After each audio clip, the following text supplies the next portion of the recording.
Shalom. Saudara-saudaraku yang dikasihi Tuhan.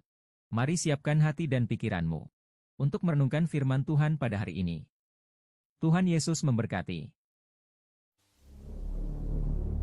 Tuhan berfirman kepada Musa, Katakanlah kepada orang Israel, apabila seseorang tidak dengan sengaja berbuat dosa dalam sesuatu hal yang dilarang Tuhan, dan ia memang melakukan salah satu daripadanya, maka jikalau yang berbuat dosa itu imam yang diurapi, sehingga bangsanya turut bersalah, haruslah ia mempersembahkan kepada Tuhan karena dosa yang telah diperbuatnya itu seekor lembu jantan muda yang tidak bercela sebagai korban penghapus dosa.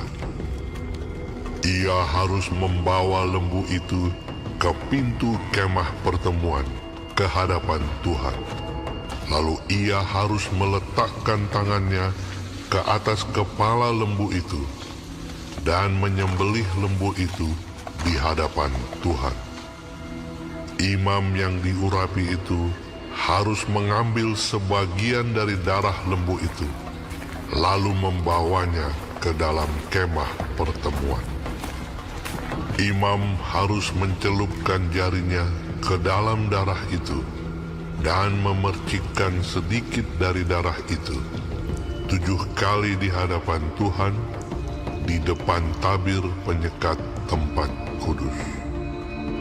Kemudian imam itu harus membubuh sedikit dari darah itu pada tanduk-tanduk mezbah pembakaran ukupan dari wangi-wangian yang ada di hadapan Tuhan di dalam kemah pertemuan. Dan semua darah selebihnya harus dicurahkannya kepada bagian bawah mezbah korban bakaran yang di depan pintu kemah pertemuan. Segala lemak lembu jantan korban penghapus dosa itu harus dikhususkannya dari lembu itu, yakni lemak yang menyelubungi isi perut dan segala lemak yang melekat pada isi perut itu, dan lagi kedua buah pinggang dan lemak yang melekat padanya yang ada pada pinggang, dan umbai hati yang harus dipisahkannya beserta buah pinggang itu, sama seperti yang dikhususkan dari lembu korban keselamatan. Imam harus membakar semuanya di atas mezbah korban bakaran. Adapun kulit lembu jantan itu dan segala dagingnya, beserta kepala dan betisnya, dan isi perutnya, dan kotorannya. Jadi, lembu jantan itu seluruhnya harus dibawanya keluar perkemahan, ke suatu tempat yang tahir, ke tempat pembuangan abu, dan lembu itu harus dibakarnya sampai habis di atas kayu api di tempat pembuangan abu. Jikalau yang berbuat dosa dengan tak sengaja itu segenap umat Israel, dan jemaah tidak menyadarinya, sehingga mereka melakukan salah satu hal yang dilarang Tuhan, dan mereka bersalah, maka apabila dosa yang diperbuat mereka itu ketahuan, haruslah jemaah itu mempersembahkan seekor lembu jantan yang muda sebagai korban penghapus dosa. Lembu itu harus dibawa mereka ke depan kemah pertemuan. Lalu para tua-tua umat itu harus meletakkan tangan mereka di atas kepala lembu jantan itu di hadapan Tuhan, dan lembu itu harus disembelih di hadapan Tuhan.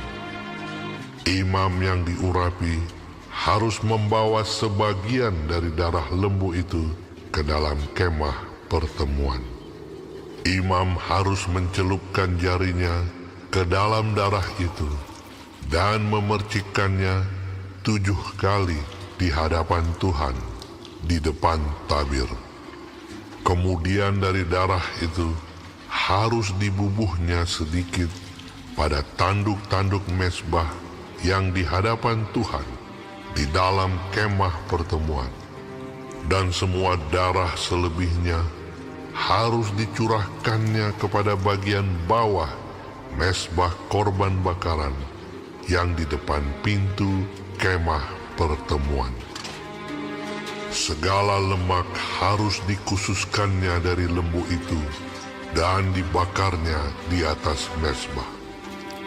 Beginilah harus diperbuatnya dengan lembu jantan itu, seperti yang diperbuatnya dengan lembu jantan korban penghapus dosa.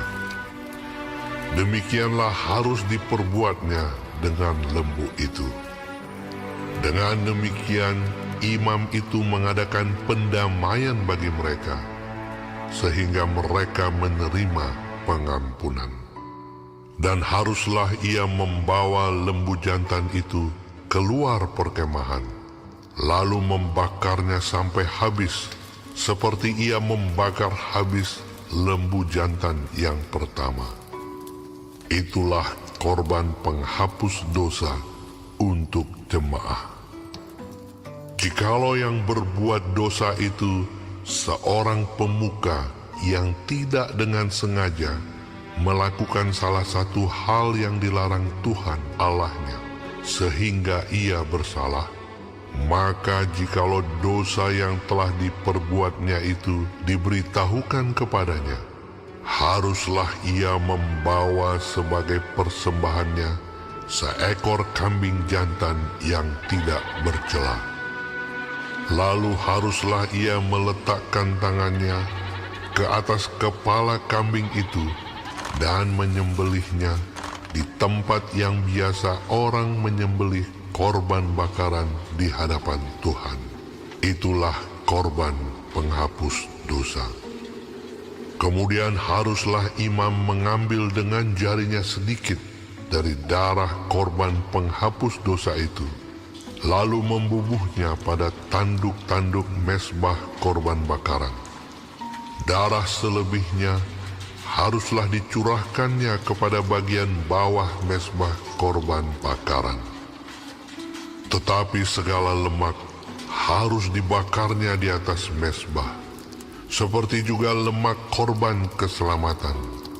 Dengan demikian, imam mengadakan pendamaian bagi orang itu karena dosanya, sehingga ia menerima pengampunan. Jikalau yang berbuat dosa dengan tak sengaja itu seorang dari rakyat jelata, dan ia melakukan salah satu hal yang dilarang Tuhan, sehingga ia bersalah, maka jikalau dosa yang telah diperbuatnya itu diberitahukan kepadanya, haruslah ia membawa sebagai persembahannya karena dosa yang telah diperbuatnya itu seekor kambing betina yang tidak bercela. Lalu haruslah ia meletakkan tangannya ke atas kepala korban penghapus dosa dan menyembelih korban itu di tempat korban bakaran.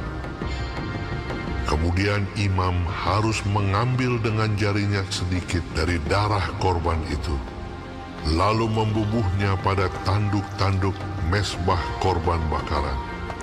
Semua darah selebihnya haruslah dicurahkannya kepada bagian bawah mezbah. Tetapi segala lemak haruslah dipisahkannya, seperti juga lemak korban keselamatan dipisahkan. Lalu haruslah dibakar oleh imam di atas mezbah menjadi bau yang menyenangkan bagi Tuhan. Dengan demikian, imam mengadakan pendamaian bagi orang itu sehingga ia menerima pengampunan. Jika ia membawa seekor domba sebagai persembahannya menjadi korban penghapus dosa, haruslah ia membawa seekor betina yang tidak bercela. Lalu haruslah ia meletakkan tangannya ke atas kepala korban penghapus dosa itu dan menyembelihnya menjadi korban penghapus dosa di tempat yang biasa orang menyembelih korban bakaran. Kemudian imam harus mengambil dengan jarinya sedikit dari darah korban penghapus dosa itu, lalu membubuhnya pada tanduk-tanduk mezbah korban bakaran. Semua darah selebihnya haruslah dicurahkannya kepada bagian bawah mezbah. Tetapi segala lemak haruslah dipisahkannya, seperti juga lemak domba korban keselamatan dipisahkan. Lalu imam harus membakar semuanya itu di atas mezbah, di atas segala korban api-apian Tuhan. Dengan demikian, imam mengadakan pendamaian bagi orang itu karena dosa yang telah diperbuatnya, sehingga ia menerima pengampunan. Saudara-saudara, ada perbedaan aturan 3 kurban sebelum ini dengan 2 kurban dalam pasal 4 dan 5. 3 kurban terdahulu bersifat sukarela, 2 berikutnya bersifat wajib. 3 kurban terdahulu dijelaskan menurut jenis-jenis binatang yang dikurbankan. 2 yang berikut berdasarkan status atau tingkat kesalahan pelakunya. Korban penghapus dosa di sini diperuntukkan untuk dosa yang tidak disengaja yang dilakukan oleh imam, seluruh umat, seorang pemuka, dan rakyat jelata. Saudara, ketidaksengajaan atau ketidaktahuan bukan merupakan alasan di mata Tuhan. Walaupun sifatnya tak disengaja, akibat-akibat pelanggaran tersebut tetap harus dibereskan. Allah tidak mau hadir di tengah umatnya jika ada hal yang tak berkenan padanya. Maka segeralah, setelah saudara menyadari bahwa engkau telah berdosa, engkau harus datang kepada Tuhan untuk memohon pengampunan. Saudara, berbeda dari kurban bakaran pada pasal pertama yang seluruhnya dibakar di atas mezbah. Pada bagian ini sebagian dari kurban penghapus dosa ini harus dibawa ke satu tempat yang tahir di luar perkemahan, dan dibakar habis di sana. Di dalam perintah ini kita melihat bayang-bayang dari pengorbanan yang kelak dilakukan oleh Tuhan Yesus, yaitu sebagai kurban penghapus dosa umat manusia. Dia mati di atas salib, di luar kota Yerusalem. Saudara, dulu kurban-kurban penghapus dosa terus-menerus dipersembahkan oleh umat Israel. Karena kurban itu tak pernah cukup untuk menutupi segala kesalahan mereka. Sementara mereka terus-menerus berbuat dosa. Kita bersyukur bahwa kurban yang Tuhan Yesus persembahkan satu kali untuk menebus dosa-dosa kita, cukup untuk selama-lamanya. Sehingga kita boleh yakin bahwa hidup kita aman di dalam Dia. Di dalam Kristus selalu tersedia penyucian dan pembersihan. Karena itu, mari kita harus menghargai kurban penyucian Kristus dengan memelihara hati kita tetap dalam kekudusannya. Amin. Tuhan Yesus memberkati.